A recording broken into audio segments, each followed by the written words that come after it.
Hey guys, welcome back to my channel and today we will start a new chapter that is Principles of Management। ये BST का chapter 2 है। ठीक है, इससे 6 marks का question तो गारंटीड आता है, क्योंकि जो 6 मार्क्स का जो क्वेश्चन जो कॉलम्स में रहता है ना, उसमें हर साल देखा गया है कि इस चैप्टर से क्वेश्चन आया है। ठीक है, और डायरेक्ट क्वेश्चन आया है। ठीक है, तो लेट्स स्टार्ट दिस चैप्टर। देखो, इस चैप्टर को जब स्टार्टिंग में पढ़ोगे ना तो बहुत सारे कुछ है जो कि आपका कोई काम का नहीं है, तो वो सब हमने सब स्किप कर दिया है। ठीक है, लेट्स स्टार्ट कि इस चैप्टर में एक्चुअली में आता क्या है। देखो, इस चैप्टर में दो लोगों की कहानी है।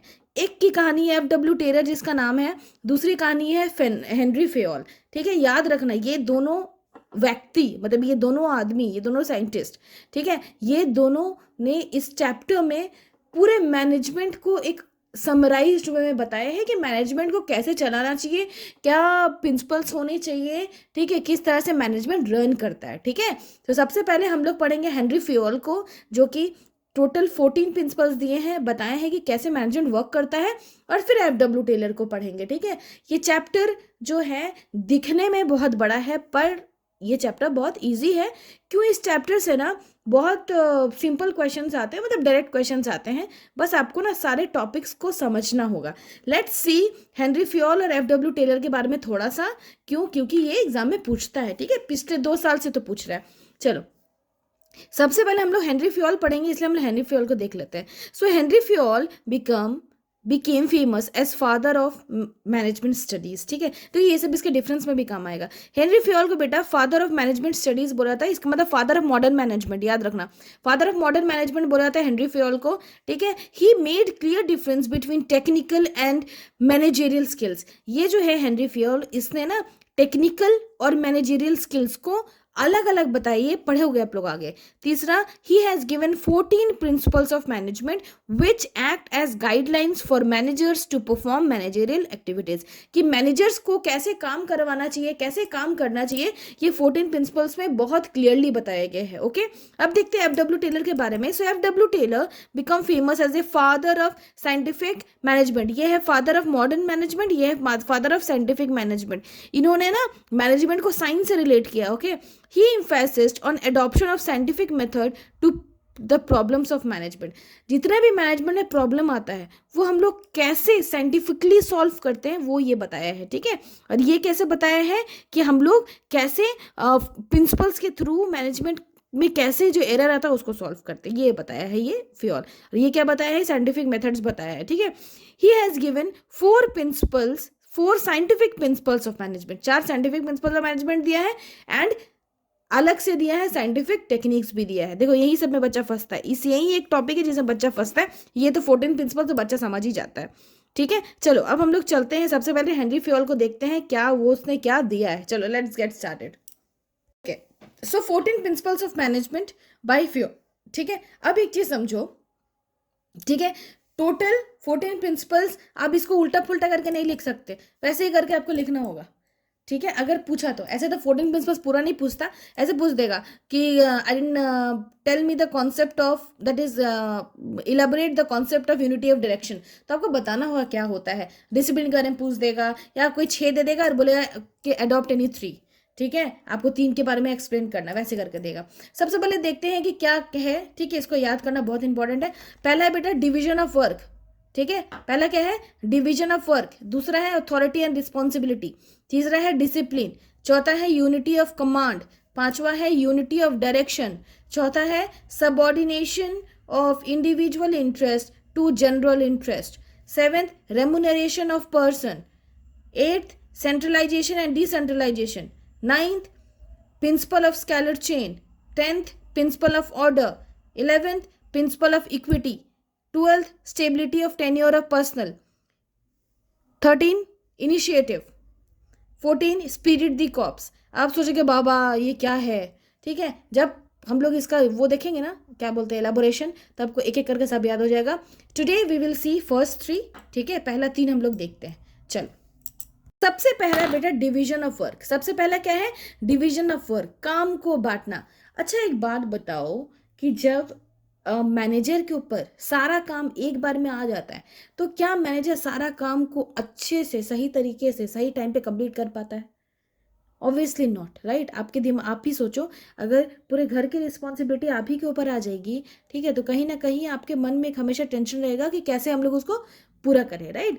तो डिवीजन ऑफ वर्क में आपको समझ में आ रहा होगा कि हेनरी फ्योल ने बोला है कि काम को ना डिवाइड करके करो, जिसका जो क्वालिफिकेशन है उसी के हिसाब से उसको काम दे दो ताकि वो काम करते रहे और परफेक्ट हो जाए। So according to this principle the whole work must be divided into small task. क्या बोला है? पूरे वर्क को स्मॉल टास्क में डिवाइड कर दो instead of assigning the whole task to one person. ठीक है, किसी एक आदमी को आप पूरा टास्क देने के बजाय का टास्क को छोटे छोटे पार्ट्स में बांट दो। The whole work has been divided into small task, unit, group according to the qualification and experience of the person. जो आदमी का जो एक्सपीरियंस है उसी के हिसाब से उसको काम दो ताकि वो आदमी भी सीखे, ठीक है, उसका भी एक्सपीरियंस बढ़े। एक चीज याद रखना, ये वाला लाइन एग्जाम में पूछता है, ये वाला, when a person is performing a part of job again and again he will become perfect।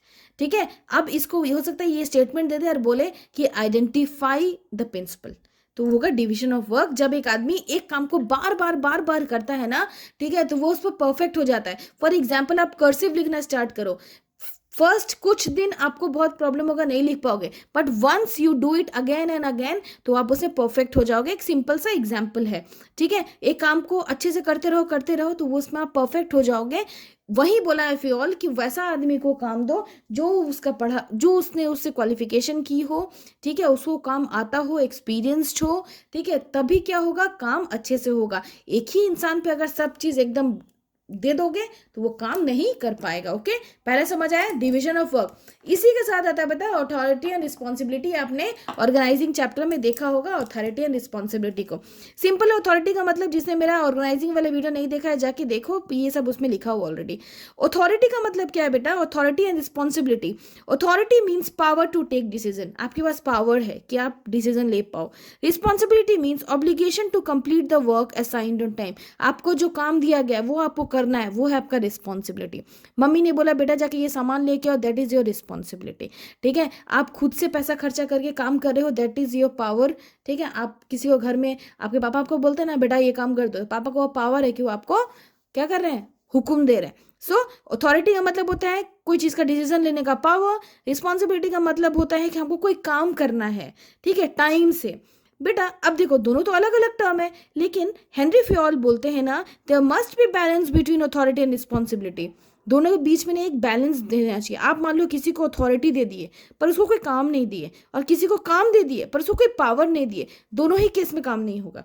So excess of authority without matching responsibility may bring negative result. अगर आपको पावर ज़्यादा मिल गई लेकिन रिस्पॉन्सिबिलिटी नहीं मिला कुछ वैसा, तो नेगेटिव रिजल्ट हो जाएगा। और एक्सेस ऑफ रिस्पॉन्सिबिलिटी, काम ज़्यादा मिल गया आपको विदाउट मैचिंग अथॉरिटी, और पावर आपको नहीं मिली, ठीक है, तो फिर काम टाइम से नहीं होगा। सिंपल सा चीज़ है, समझ आया? इसका मतलब हेनरी फ्योल ने बोला कि बेटा काम तो दो, रिस्पॉन्सिबिलिटी भी दो, but there must be a balance. दोनों के बीच में एक बैलेंस होना चाहिए, एक समानता होनी चाहिए ताकि वो काम को कंप्लीट कर सके। Okay, now let's see discipline.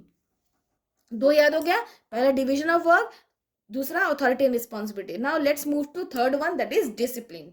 Now the beta third one is discipline. It refers to following code of conduct, rules and regulations of employment agreement. देखो जब भी बेटा ऑर्गेनाइजेशन में एम्प्लॉय जब आता है ना तो उसको ना एग्रीमेंट साइन कराया जाता है, उसमें बहुत कुछ लिखा है, रूल्स रेगुलेशंस वगैरह दिखाया जाता है।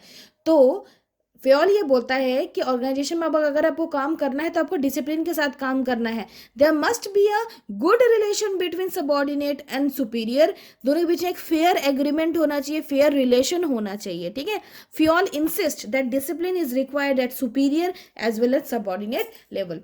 सुपीरियर को भी अपने हिसाब से डिसिप्लिन होना चाहिए, सबॉर्डिनेट को भी होना चाहिए, तभी कोई गोल अचीव होगा। ओके, एक एक्स्ट्रा बोनस में यूनिटी ऑफ कमांड, ये फोर्थ है। मैंने आपको बोला था कि मैं 3 ही करवाऊंगी पर मैंने सोचा कि एक और करवा देती हूँ। ठीक है, so unity of command, unity of command में याद रखना। अच्छा मुझे बताओ कि अगर आपके घर में अगर आपको मम्मी कुछ बोल रही है, पापा कुछ बोल रहे हैं, आपका बड़ा भाई कुछ बोल रहा है, आपकी बड़ी दीदी कुछ बोल रही है, ठीक है, सब कोई आपको अलग अलग काम बोल रहा है, ठीक है, तो क्या आप वो काम सही तरीके से कर पाओगे? या कोई एक ही काम को वो चारों व्यक्ति जो है वो बोल रहे हैं कि तुम ऐसे करो, नहीं तुम वैसे करो, ठीक है, अलग अलग तरीका बता रहे हैं, तो obviously you will get confuse, right. तो यूनिटी ऑफ कमांड में बोला है कि हर एम्प्लॉय को एक ही सुपीरियर का बात सुनना है। अगर एक एम्प्लॉय 10 सुपीरियर का बात सुनेगा तो obviously that person will get confused. So according to this principle an employee should receive order, मतलब ऑर्डर मतलब हुक्म, ठीक है, should receive order from one boss, एक ही superior, and should be accountable to one superior, और जो जवाबदेही अगर काम कंप्लीट नहीं हुआ तो वो उसी इंसान को जाके बोलेगा, ठीक है, उसी इंसान को जाके आंसरेबल होगा, ये नहीं कि सबको आंसर देते चले। If he receiving